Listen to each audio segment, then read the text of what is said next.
আসসালামু আলাইকুম প্রিয় ফুটবল ফ্যান্স। এই প্রথম বাংলাদেশ ইউরোপের কোনো শক্তিশালী দলের বিপক্ষে মাঠে নামতে যাচ্ছে, আর এই ম্যাচই নিয়েই গুঞ্জন রয়েছে ফুটবল পাড়ায়।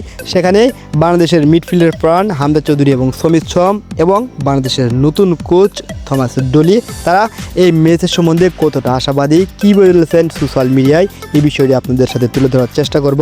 সেই সাথে আলোচনা করব সান মেরিনো বাংলাদেশের জন্য কতটা ভয়ঙ্কর প্রতিপক্ষ হতে পারে, নাকি বাংলাদেশ এই ম্যাচে খুব সহজেই জয়লাভ করতে পারে। ফুটবল বন্ধুরা, সান মেরিনো এমন একটি দল ইউরোপ আমেরিকার শক্তিশালী দলগুলোর বিপক্ষে প্রতিনিয়ত আন্তর্জাতিক ফ্রেন্ডলি ম্যাচে খেলে, আর সেখানেই বাংলাদেশ থেকে খাতা কলমে শক্তির দিক থেকে সান মেরিনো অনেক শক্তিশালী একটি দল। এই ম্যাচটি বাংলাদেশের জন্য অবশ্যই একটা চ্যালেঞ্জিং ম্যাচ হতে যাচ্ছে, কেননা আপনি যদি সান মেরিনোর লাস্ট 3 ম্যাচের ইতিহাস দেখেন তাহলে আপনার চোখ কপালে উঠে যাবে। সান মেরিনো এমন একটি দল যে কিনা র্যাঙ্কিংয়ে 41-এ থাকা শক্তিশালী চেকের বিপক্ষে গত নভেম্বরে একটা ম্যাচ খেলেছিল, আর এই ম্যাচে তারা মাত্র 1 গোলে হারে। একবার কল্পনা করে দেখুন, যে দলটার ফিফা র্যাঙ্কিং মাত্র 41, আর সেই দলের বিপক্ষে 211 নম্বরে থাকা একটা দল যখন ম্যাচ খেলে, সেই ম্যাচে আমরা আশা করি নিঃসন্দেহে 4 কিংবা 5টা গোল পরাজয় হতেই পারে। কিন্তু সেখানেও সান মেরিনো নিজেদের শক্তিমত্তা দিয়ে লড়াই করে খেলেছে, মাত্র 1 গোলে পরাজয় করেছে।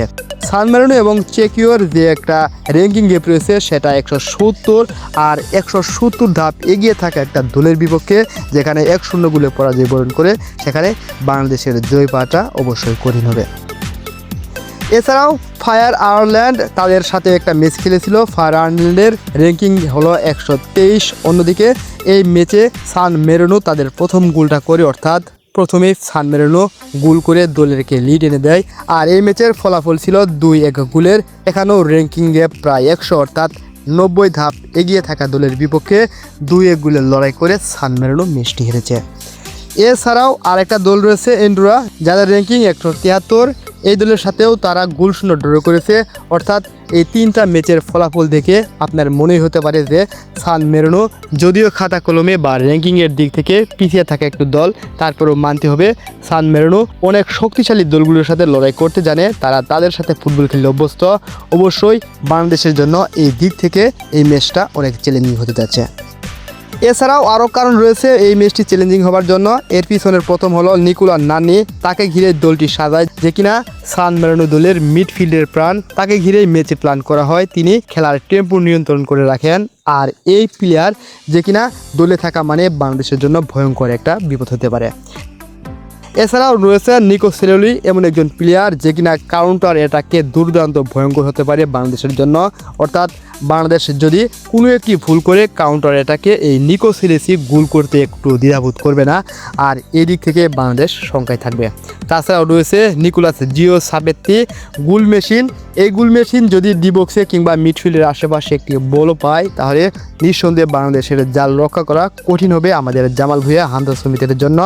এই দিক থেকে বলা যায় সান মেরিনো দলটি এমন একটি দল যাদের র্যাঙ্কিং অনেক পিছিয়ে থাকলেও তারা কিন্তু খাতা কলমে অর্থাৎ মাঠের শক্তিতে তারা বাংলাদেশের চাই অনেক এগিয়ে।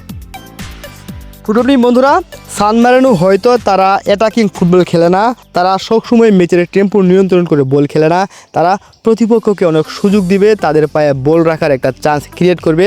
তারপরে যখন বাংলাদেশ শুধুমাত্র একটা ভুল করবে, একটা মিস করবে, যদি সামান্য একটু গ্যাপ রাখে, আর সেই ভুলের কুলু ধরেই সান মেরিনো গোল করতে পারে। তাদের রয়েছে মিডফিল্ডে টেম্পো নিয়ন্ত্রণ করার জন্য শক্তিশালী প্লেমেকার, এছাড়াও রয়েছে দুর্দান্ত গতিশীল উইঙ্গার, তাছাড়া ওই তো বললাম গোল মেশিন। সেই গোল মেশিনের জন্য বাংলাদেশের ম্যাচটা অবশ্যই একটা ভয়ঙ্কর হতে যাচ্ছে, আর এই ম্যাচে জয় পাওয়া তো বাংলাদেশের জন্য ভাগ্যের বিষয়, অনেক বড় একটা পাওয়া হয়ে যাবে যদি বাংলাদেশ এই ম্যাচে জয়লাভ করে।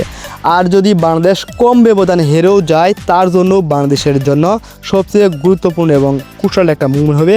শুরুতেই বলে নিয়েছি, এই ম্যাচে জয় যাই হোক না কেন, এই ম্যাচের দরকার আমাদের বুঝতে হবে নতুন কোচ থমাস ডলি তিনি কিভাবে দলকে সাজান, কিভাবে ইউরোপের মতো একটা শক্তিশালী দলের বিপক্ষে প্লেয়ারদেরকে মাঠে নামান, তাদেরকে কিভাবে ইউজ করেন, কোন দিকগুলো বা থমাস ডলির টেকনিকগুলো কেমন, এই বিষয়গুলো অবশ্যই উঠে আসবে।